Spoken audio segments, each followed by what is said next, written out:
आज शंकर बहुत खुश था और खुश भी क्यों ना हो, आज इतने दिनों के बाद उसके हाथ पतंग लगी थी। ए बसंती, ये देखो मैंने आज पतंग लूटी है। ये तो बहुत बड़ी पतंग है, कहाँ से मिला? अरे ऐसे ही थोड़ी ना मिला है, बहुत परिश्रम किया है तब जाकर हाथ लगी है। शंकर दौड़कर हीरा मोती के पास जाता है। हीरा मोती दो बैल हैं। शंकर हीरा मोती को ही देख देख कर बड़ा हुआ है। हीरा मोती तो जैसे उसके प्राण हों। वह जब भी विद्यालय से आता है तो सबसे पहले उन्हीं को विद्यालय का सारा समाचार सुनाता है। उसके पश्चात ही वह भोजन करता है। देख हीरा, कितनी बड़ी पतंग हाथ लगी है। हीरा भी अपना सिर हिलाकर उसके खुशी में खुश होता है। शंकर उसके सर को बड़े प्यार से सहलाता है और उसके लिए खलिया और मोटा अनाज आदि का मिश्रण तैयार करता है और बड़े प्यार से खिलाता है। इधर बसंती गोबर इकट्ठा करती है और उसके गोल गोल उपले बनाकर सूखने के लिए डाल देती है। शंकर, जा पिताजी और भैया को खेतों में रोटी दे आ और लौटते समय हकीम काका से दवा भी ले आना। अम्मा की खांसी तो रुकने का नाम ही नहीं ले रही है। अच्छा, अभी जाता हूँ, तू रोटी बांध दे। हाँ, अभी देती हूँ। बसंती हैंडपंप से पानी निकालकर अपना हाथ धोती है और रोटी बांधने के लिए झोपड़ी में जाती है। झोपड़ी भी कैसी, एक तरफ से छत टूटा हुआ है, दीवारें मिट्टी की बनी हुई हैं, बर्तन भी टूटे फूटे हैं। सामान के नाम पर एक टिन का संदूक है, कुछ पुराने कपड़े जो खूंटी पर टंगे हुए हैं और दीवार पर हनुमान जी की एक तस्वीर लगी हुई है, इस आस में कि संकट मोचन सब संकट हर लेंगे। बसंती के पिताजी एक किसान हैं जो कपास की खेती करते हैं। उनके पास अब केवल 2 एकड़ ज़मीन बची है। पिछले साल ही बीज खरीदने के लिए उन्होंने अपने खेत का कुछ हिस्सा बेच दिया था। शंकर अभी 12 साल का ही है, बड़ा भाई 19 साल का हो गया और बसंती 18 की। माँ पार्वती की तबीयत अब ठीक नहीं रहती। अब इतनी कमाई तो नहीं हुई कि उसका इलाज कराया जा सके। गांव में एक हकीम जी हैं, वही सबका इलाज करते हैं। बसंती एक कपड़े में रोटी बांध देती है और 2 प्याज रख देती है। आज घर में सब्जी बनाने के लिए भी पैसे नहीं थे।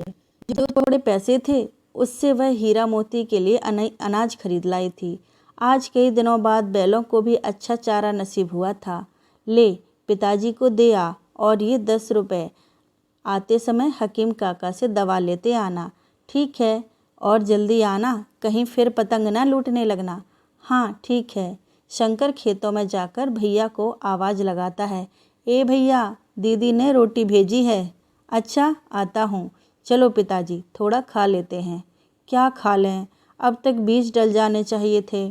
पता नहीं इस बार वर्षा समय पर होगी कि नहीं। घर में कुछ खाने को नहीं है, कर्ज भी काफ़ी चढ़ गया है। तुम्हारी माँ भी बीमार है, पता नहीं वह जीवित भी बचेगी कि नहीं। ऐसा ना बोलो पिताजी, सब ठीक हो जाएगा, तुम परेशान ना हो। अरे परेशान कैसे ना हूँ, दोनों एक नीम के पेड़ के नीचे भोजन करते हैं। शंकर हकीम के पास जाता है। काका, माँ की खांसी रुक नहीं रही है। अरे मैंने कितनी बार कहा शहर जाकर अस्पताल में दिखा ले, अब उसकी खांसी मेरे बस की ना है। हकीम एक पुड़िया में दवा बांध देता है। शंकर उसको लेकर घर आता है। बसंती पार्वती को बड़ी मुश्किल से उठाती है। माँ, दवा खा लो। पार्वती बड़ी मुश्किल से अपनी आंखें खोलती है और बड़े प्यार से बसंती को देखती है। तूने खाना खाया? सारा दिन काम करती रहती है, अपना भी ध्यान रखा कर। अब तू बड़ी हो गई है, सुंदर नहीं दिखेगी तो कौन ब्याह करेगा तुझसे। तुम मेरे ब्याह की चिंता ना करो, मैं तुमको छोड़कर कहीं नहीं जाऊंगी। चलो दवा खा लो। हट पगली, ऐसा थोड़ा ही ना होता है, ब्याह तो तुमको एक दिन करना ही पड़ेगा। पार्वती बड़ी मुश्किल से खटिया से उठती है, दवा पीकर फिर लेट जाती है। फिर शंकर की तरफ देखकर कहती है, ए शंकर, खेत गए थे? हाँ अम्मा, गए थे ना रोटी देने। सिंचाई का इंतजाम हो गया कि नहीं? अभी नहीं अम्मा, पिताजी रामदीन काका से बात किए थे कि थोड़ी देर के लिए हमें भी एक ट्यूबवेल चलाने को दे दे, बदले में किराया चाहे ले लो। तो क्या कहा? वो तो तैयार हैं, लेकिन काकी नहीं मान रही, कह रही हैं कि ज़्यादा देर चलेगा तो हमारा ट्यूबवेल जल जाएगा। देखो इस बार समय से बारिश होती है कि नहीं। तभी बसंती बोलती है, तुम चिंता ना करो अम्मा, भगवान इतना निष्ठुर नहीं है। हो सकता है इस बार वर्षा जरूर होगी और हमारा खेत सफ़ेद सोने से भर जाएगा। रात हो गई, पूरा गांव सो गया, लेकिन रामचरण की आंखों में नींद कहाँ। वह खटिया पर लेटे हुए आसमान निहार रहा है कि कहीं कोई भूला भटका हुआ बादल का टुकड़ा ही दिख जाए। लेकिन आसमान तो बिल्कुल साफ है, सितारे टिमटिम करके चमक रहे हैं। पूर्णिमा का चांद रामचरण को ऐसा लगता है जैसे वह अपनी रोशनी से खेतों को सुखा रहा हो और सितारे उनकी बर्बादी पर जश्न मना रहे हों। वह बेचैनी में खटिया पर कभी इधर उधर करवटें बदलता है, कभी उधर तो कभी खड़ा होकर बेचैन आत्मा की तरह इधर उधर टहलने लगता है। सुबह होते ही शंकर विद्यालय जाने के लिए तैयार होता है। जाने के पहले वह हीरा मोती से जरूर मिलता है और अपने हाथ से उसे घास खिलाता है। ए हीरा, जानता है आज हमारी गणित की परीक्षा है, तू देखना इस बार भी मैं ही अव्वल आऊँगा। हीरा उसकी हर बात पर सिर हिलाता है, जैसे सब समझ रहा हो। तुम्हें क्या हो गया है हीरा? क्या इस बार बारिश तुम्हें क्या लगता है हीरा, क्या इस बार बारिश होगी? हीरा फिर से सिर हिला देता है और उसके गर्दन में बंधी घंटी टन टन करके बजने लगती है। अच्छा, तो अब मैं चलता हूँ। शंकर जैसे ही जाता है तभी एक बड़ी सी सफ़ेद रंग की SUV उसकी झोपड़ी के सामने आकर रुकती है। रामचरण हाथ जोड़कर दौड़ते हुए आता है। मालिक, कैसे आना हुआ? मुझे बुला लेते। मैंने सोचा तुम्हें क्या बार बार बुलाना, आज मैं ही आकर देख लेता हूँ क्या चल रहा है। क्या चल रहा है मालिक? आप तो सब जानते हैं, पिछले साल बारिश नहीं हुई, बहुत बुरी हालत है। लेकिन तुम्हारी बुरी हालत के बारे में सोचूंगा तो अपना धंधा कैसे करूंगा? मेरी मजबूरी भी तो समझा करो। मालिक, दया करें। तभी साहूकार की नज़र बसंती पर पड़ती है। ये तुम्हारी लड़की है ना? हाँ मालिक। बड़ी हो गई है, कब शादी करोगे? लड़का ढूंढ रहा हूँ, पर सबको तो मोटा दहेज भी चाहिए। अब आप तो जानते हैं, पैसा होता तो मैं आपका उधार न चुका देता। हाँ ठीक है, मैं यह सब सुनने नहीं आया हूँ, जल्दी मेरा पैसा चुका दे। साहूकार इतना कहकर वहाँ से चला जाता है। रामचरण दुखी होकर अपने झोपड़े में आता है। फिर आया था? हाँ, कह रहा था उधारी चुका दो। अब मैं कहाँ से इतना पैसा लाऊं? तुम कहो तो मैं अपने भाई से बात करूं? तुम जैसा सोचो, मैं कुछ नहीं कहूँगा। रामचरण अपने खेतों में काम करने चला जाता है। पार्वती अपने बड़े बेटे हरि से कहती है, बेटा हरि, जा अपने मामा से 1 लाख रुपए मांग ले। लेकिन अम्मा, क्या मामा इतने पैसे दे देंगे? अब एक बार तो पूछना पड़ेगा ना।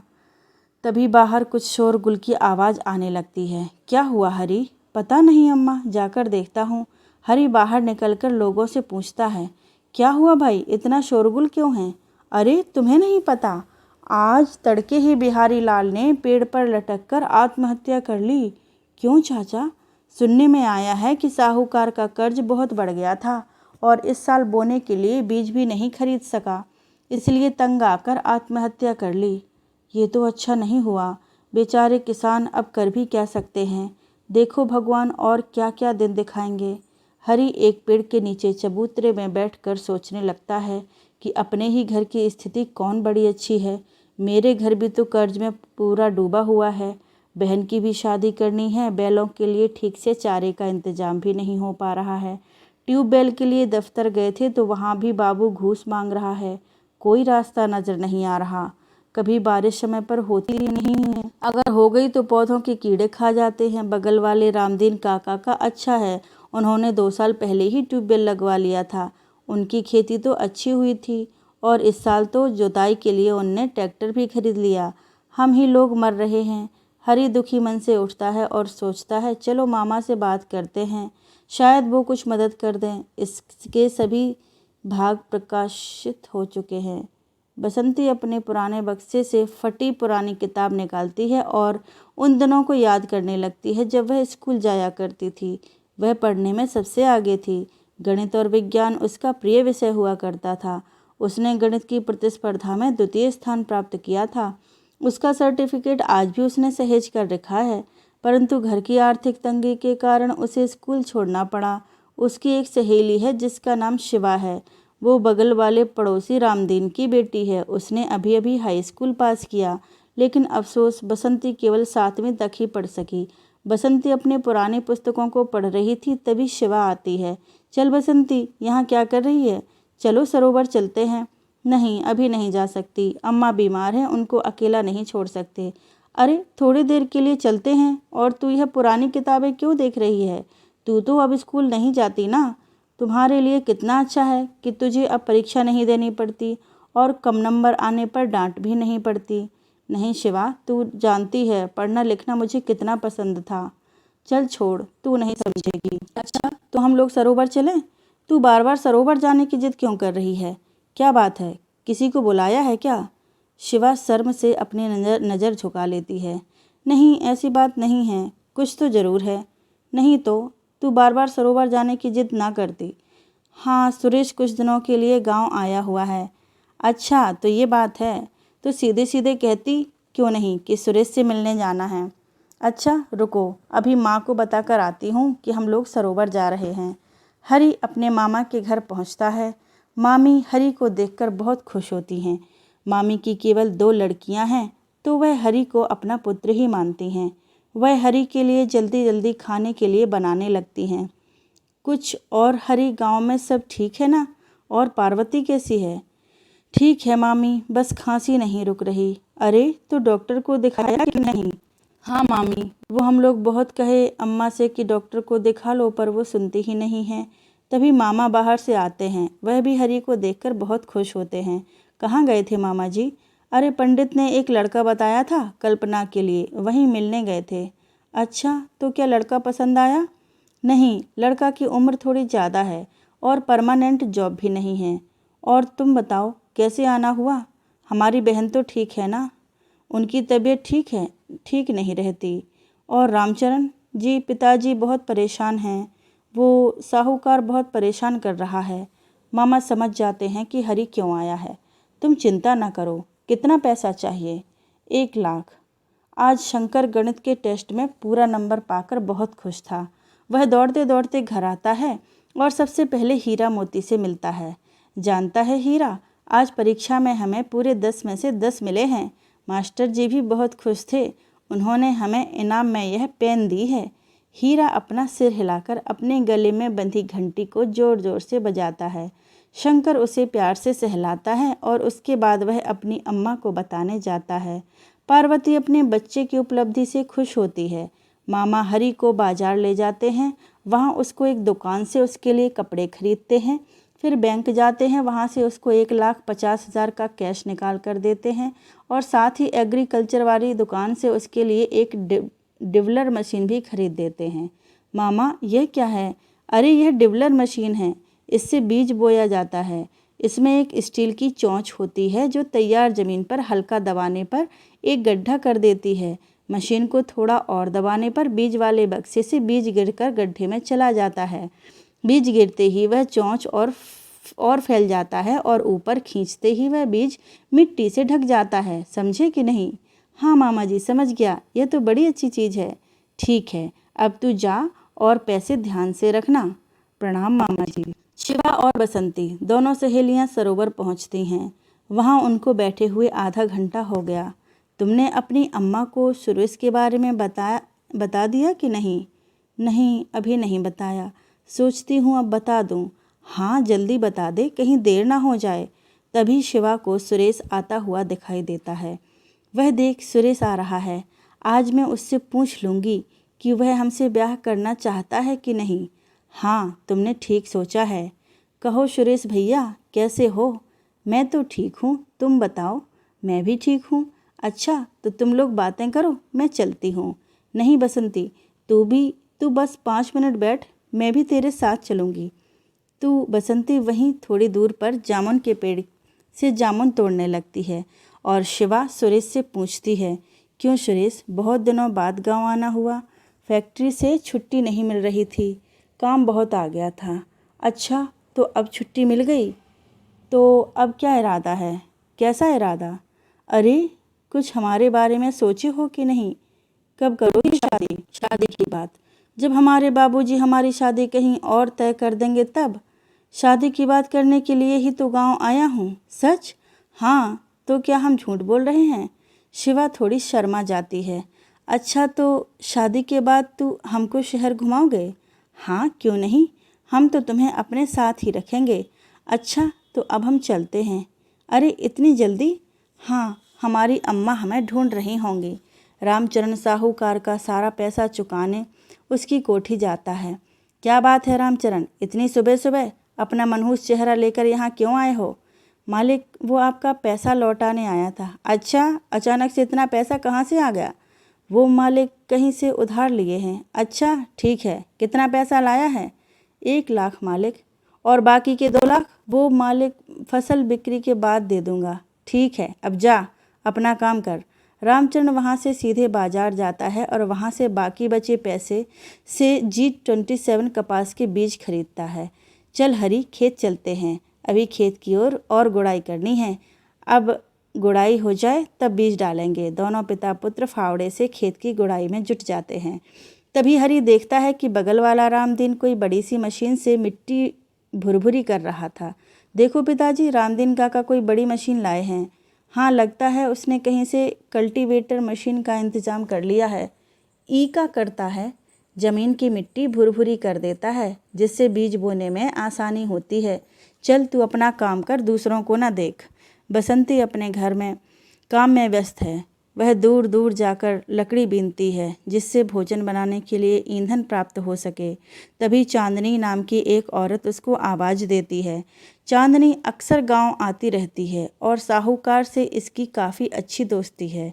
मध्यम कद की औरत, जिसके मुंह में हमेशा पान फंसा रहता है। आज उसने पीले रंग की चमचमाती साड़ी पहन रखी थी। कानों में बड़े बड़े झुमके झूल रहे थे और माथे पे बड़ी सी गोल गोल बिंदिया। ज़्यादा पढ़ी लिखी नहीं है, पर बात करने में बहुत चतुर है। सभी को अपनी बातों के लपेटे में आराम से ले लेती है। कारे बसंती, कहाँ इधर उधर घूमती फिरती है? कुछ नहीं काकी, लकड़ियाँ बीन रही हूँ। अरे पगली, कब तक यूं ही लकड़ियाँ बीनती फिरेगी? मेरे साथ शहर चल, रानी बना दूंगी। नहीं काकी, मेरी माँ की तबीयत ठीक नहीं है, मैं उनको छोड़कर कहीं नहीं जाऊंगी। अरे शहर चल, मैं तुमको कोई काम दिला दूंगी। तेरी माँ का भी इलाज हो जाएगा और तेरी भी जिंदगी बन जाएगी। नहीं, अभी नहीं, मैं चलती हूँ, मुझे देर हो रही है। शंकर सरोवर किनारे अपने दोस्तों के साथ पतंग उड़ाने में मस्त है। आज विद्यालय में गुड़ी पड़वा की छुट्टी जो है, आज उसकी पतंग आकाश में सबसे ऊपर उड़ रही है। उसने पतंग के नीचे रंग बिरंगे कागजों का पट्टा चिपकाकर सुंदर ढंग से सजा दिया था। पतंग के पीछे लहराते हुए रंग बिरंगे कागज के फीते हवा में ऐसे लग रहे थे जैसे शंकर अपने रंग बिरंगे सुंदर सपने को हवा में लहराते हुए आकाश को चूमना चाहता हो। यह देख रमेश, मेरी पतंग आज कितनी ऊंची उड़ रही है। तेरी पतंग बड़ी है ना, आज मुझे कोई नहीं छू सकता। छू नहीं सकता तो क्या, काट तो सकता हूँ ना। अच्छा, हिम्मत है तो काट कर दिखा। रमेश ने शंकर की पतंग को काटने की बहुत कोशिश की, लेकिन जैसे ही वह अपनी पतंग शंकर की पतंग के पास लाता, वह बड़ी चतुराई से अपनी पतंग दूर ले जाता और रमेश की पतंग उसका पीछा ही करती रह जाती। चल, आज तो तू बच गया, लेकिन एक दिन मैं तेरी पतंग जरूर काटूंगा, तू देख लेना। तुम्हारा यह सपना कभी पूरा नहीं होगा। यह कहकर शंकर जोर जोर से हंसने लगता है। आज खेत में जोताई करते हुए 3 दिन हो गए। बीज डालने का समय आ गया था। रामचरण हरी से बीज डालने की हिदायत देता है। देख हरी, कुंड की गहराई 4 से 5 सेंटीमीटर होनी चाहिए तथा एक पंक्ति से दूसरी पंक्ति की दूरी 60 सेंटीमीटर रखना। पिताजी, आप हाथ से डालो तो मैं डिबलर से डालूंगा, जो मामा जी ने दिया है। ठीक है, तू उसी से कर। मानसून विभाग ने घोषणा की है कि इस बार मानसून समय पर आ जाएगा। तब तो पिताजी मज़ा आ जाएगा। हाँ, सब गणपति की कृपा है। आज दोनों बहुत खुश हैं। उनका सब काम ठीक होता नज़र जो आ रहा था। दोनों दिन भर मेहनत करके बुआई का काम समाप्त कर देते हैं। कपास की फसल बोने के बाद 35 से 40 दिन तक सिंचाई की कोई आवश्यकता नहीं होती है। अतः दोनों घर पहुंचते हैं। देखते हैं कि पार्वती की तबीयत बहुत ज़्यादा बिगड़ गई है। उसे आज बहुत बुखार भी है। उसके सीने में बहुत दर्द हो रहा है। बसंती दौड़कर हकीम के पास जाती है। हकीम यह कहकर अपना पल्ला झाड़ देता है कि उसका रोग अब मेरे बस में नहीं है, तुम लोग उसे सरकारी अस्पताल ले जाओ। बसंती दौड़ते हुए घर पहुंचती है। पिताजी, हकीम कह रहा है अम्मा को सरकारी अस्पताल ले जाओ। पार्वती सोचती है कि अस्पताल का खर्चा कहाँ से आएगा। वह तुरंत कह उठती है, अरे मुझे कुछ नहीं हुआ है, मैं अस्पताल नहीं जाऊंगी। पार्वती के हठ के कारण सब चुप हो जाते हैं। बसंती गणपति के पास से भभूति निकालकर अम्मा के माथे पर मल देती है। सुबह सुबह शिवा बसंती के घर आती है। काकी की तबीयत कैसी है? रात से ठीक है, बसंती अपने आंसू पोंछते हुए कहती है। अरे तू रोती क्यों है? अम्मा ठीक हो जाएगी, तू चिंता मत कर।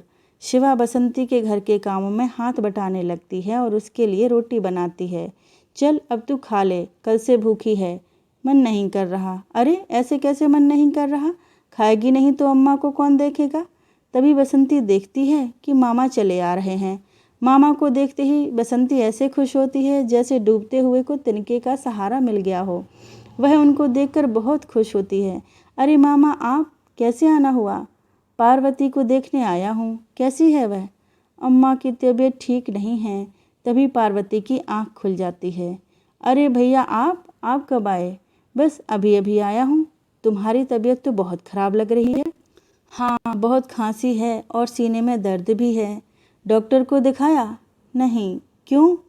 फिर मामा बसंती की तरफ देखते हैं। मामा, हम लोग कितना कह रहे हैं कि अस्पताल चलो, पर अम्मा मानती ही नहीं। ऐसे कैसे चलेगा? चलो मैं ले चलता हूँ। बसंती शंकर को आवाज़ देती है। ए शंकर, हम लोग अम्मा को लेकर अस्पताल जा रहे हैं, पिताजी से कह देना। मामा टैक्सी वाले को बुलाते हैं और बसंती और पार्वती को लेकर अस्पताल चले जाते हैं। 2 घंटे इंतजार के बाद नर्स पार्वती को आवाज़ लगाती है। डॉक्टर पार्वती को देखता है और ब्लड टेस्ट और चेस्ट एक्सरे के लिए कह देता है।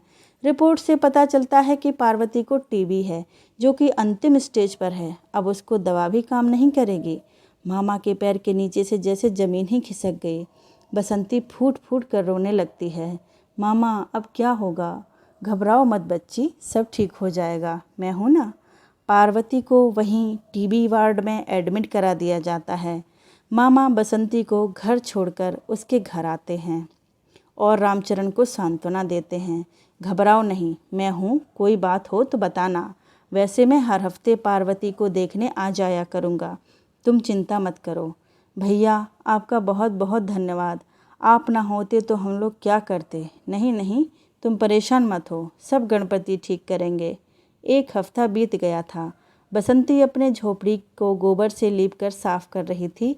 उसका मन अब काफ़ी अस्थिर था। उसे कुछ अच्छा नहीं लग रहा था। अम्मा के बिना घर सूना सूना हो गया था। वह बार बार चारपाई की तरफ देखती जहाँ अम्मा लेटा करती थी। तभी उसे रामदीन काका के घर से ढोलक की आवाज़ सुनाई देती है। शायद शिवा की शादी तय हो गई है। वह घर का सारा काम निपटाकर शिवा से मिलने जाती है। शादी तय हो गई और मुझे बताया ही नहीं। मैं उस दिन बताने ही गई थी, लेकिन तुम लोग इतने परेशान थे। अब काकी कैसी हैं? बसंती अम्मा का नाम सुनते ही रोने लगती है।